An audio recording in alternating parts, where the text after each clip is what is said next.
17年の時を超えて、また、神楽元気、変身します。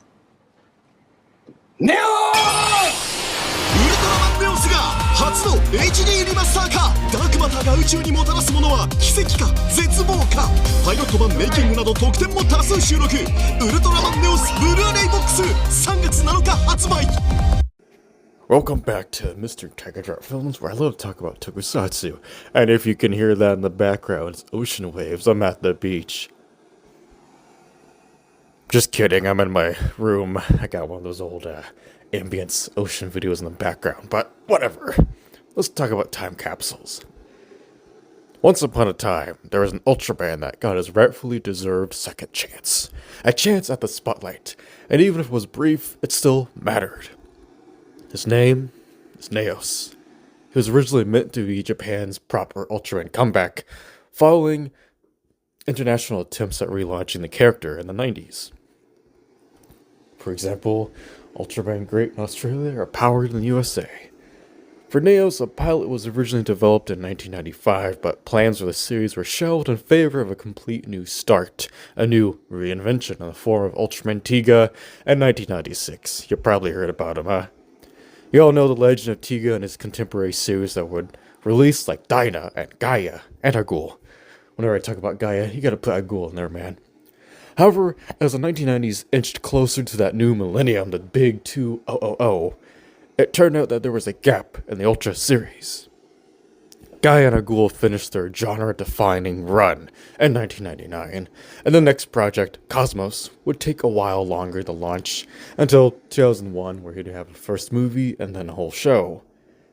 That meant there was an opportunity in this gap. And now, looking back to that time, almost 30 years later, we have ourselves a rather interesting time capsule that captured the turn of the 21st century in its own unique way.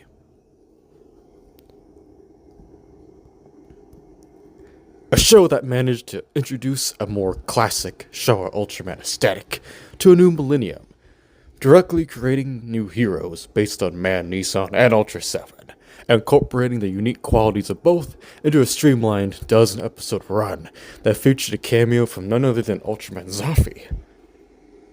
Can't believe Zafi showed up, man. It was so hype. In a way, the show feels like a distinct hybrid of the franchise at that time. Neos is made of the quality of Heisei tokusatsu that you'd expect at the time, while bringing a more standard set of Ultraman heroes to the table. For a series that was originally envisioned to relaunch the brand yet didn't feel quote-unquote reinventive enough, Neos retroactively feels like a fresh return to the familiar themes, thanks to his new slot between Gaia and Cosmos. And interestingly enough, Cosmos would launch with his origin film, First Contact, the next year, which involved a brilliant new take on Alien Balton. So you could definitely say that some Showa characters got to appear in some form during this time of Ultraman having a whole new clean slate. Also, check out my First Contact video of Balton and the Alien Magma Report. Check it out.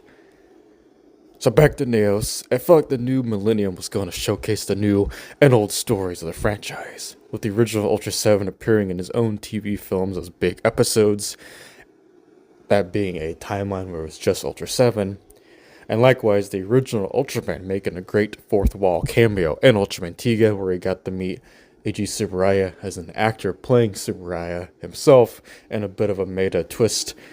And as I mentioned, Zafi appears here in Neos. The Showa Ultramen were never really lost in terms of having their time in the spotlight. They still appeared in some form. Which takes us to Neos as a concept. Him and Ultra 721 make a nice duo.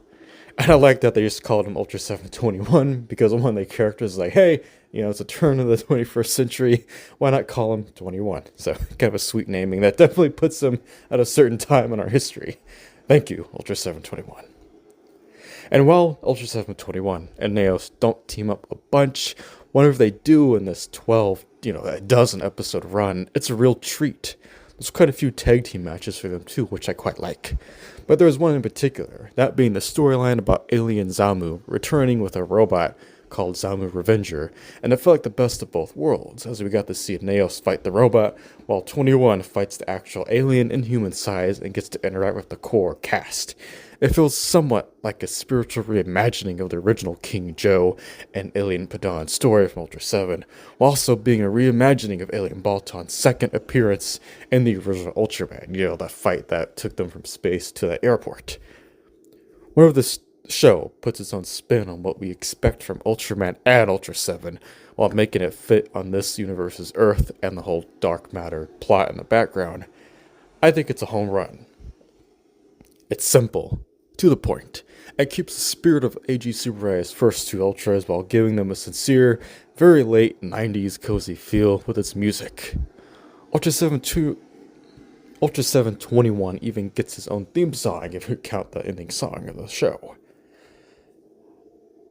Now let's discuss the show's overall story and cast. We follow Heart, known as High Tech Earth Alert and Rescue Team, which is this universe's take on our classic strike team. Heart was essentially formed as a research and countermeasure to strange phenomena, in addition to the oncoming resurgence of dark matter, entering from out within the universe and affecting creatures and material on Earth. Heart themselves have a unique red and white color scheme, and I adore their costumes, vehicles, naming, and overall aesthetic. For such a small show, you can tell there was care put into the team since they gotta make every moment count. I should add that Genki Kagura, our protagonist, Kagura actually bonded with Neos prior to the show, hence the show's opening actually being a quick introduction that shows you what you need to know and what he was doing on that space station. So, for about the third time in the 90s, we got an Ultraman bonding that happened in space on the outskirts of Earth after Ultraman Great and Ultraman Dyna. I'll admit, I think that the usual cheery and motivational Ultraman theme song, that being Neos' song, we get for this opening kind of juxtaposes the opening's footage of the space station team getting seemingly killed by dark matter in an unintentionally hilarious way. It's like going on a picnic and singing karaoke while a forest fire is happening in the background. The Neos song is still a banger, though. Speaking of Heart, what hooked me on the first episode was a first for the series. The strike team attacks Ultraman when he first appears, thinking he's another threat. This was their first real monster encounter, and even though Neos spawned in to help fight, they thought he was another threat and had to attack him. I think it's a great way to show how inexperienced this team is, because again, this is an Earth that has never had an Ultraman or a Kaiju attack before. But keep in mind that Neos and 21, since they're brought here by Zoffy, they all come from the classic Land of Light that we all know, it's just that the Land of Light can visit different Earths. So following this pilot episode, Heart gradually develops a bond with Neos as, unbeknownst to them, their very own Kagura also gradually becomes a better hero. He has a few standout moments that will show, and I think overall he's a nice, well-rounded Ultraman protagonist that gets the job done. The fights in the show are awesome and energetic, meeting the standard you'd hope for from the Hazy era productions. And I really love the beam attacks that Neos and 21 have, just switching the colors around helps show that they're different individuals from their original counterparts. I like they both have a little headlamp on their heads that shows that they're a team. Additionally, I was surprised at how many episodes featured 2 kaiju. For a small, focused series, I guess it makes sense, but it was a real treat. The more kaiju, the better. Plus, it gives a good excuse for Neos and 21 to tag team and solve problems together. Heart as a team is composed of Minato, the captain. He's straightforward, assertive, and has a light-hearted underside to his leadership once the mission is completed. I remember in one of the episodes, they finished their mission. He's like, come on guys, let's go get dinner together. There's an episode where he's trapped inside a monster after being swallowed while in one of Heart's vehicles, and is a heartfelt way of showing the lengths he'd go to let his team finish the mission about his safety, because he was like telling them that he can defeat the monster and just don't worry about him. For Minato, the captain, his actor's been in other Ultraman projects in this period, and you might remember him as one of the politician dudes from Shin Godzilla. Pretty cool. Yumatsu, the second in command, he comes from across like an older brother to the team and has a quality of making sure everyone's responsible for their actions and keeping them as a consistent unit. Hino is the weapons guy. He fills the role similar to Arashi from classic Ultraman, and is a bit of a cross between being a hothead and a young dude just ready to prove himself. He has a great episode focused on him after his recklessness led to Yumatsu being hurt. It was the one like the big mushroom monster and the ant guy. Hayami is the ace pilot. She's a bit of the main girl of the show and is great at communicating with locals, as we see in the first episode, and all around is a nice addition to the team and helps round out the whole cast. She seems to have a soft spot too for Neos and 21.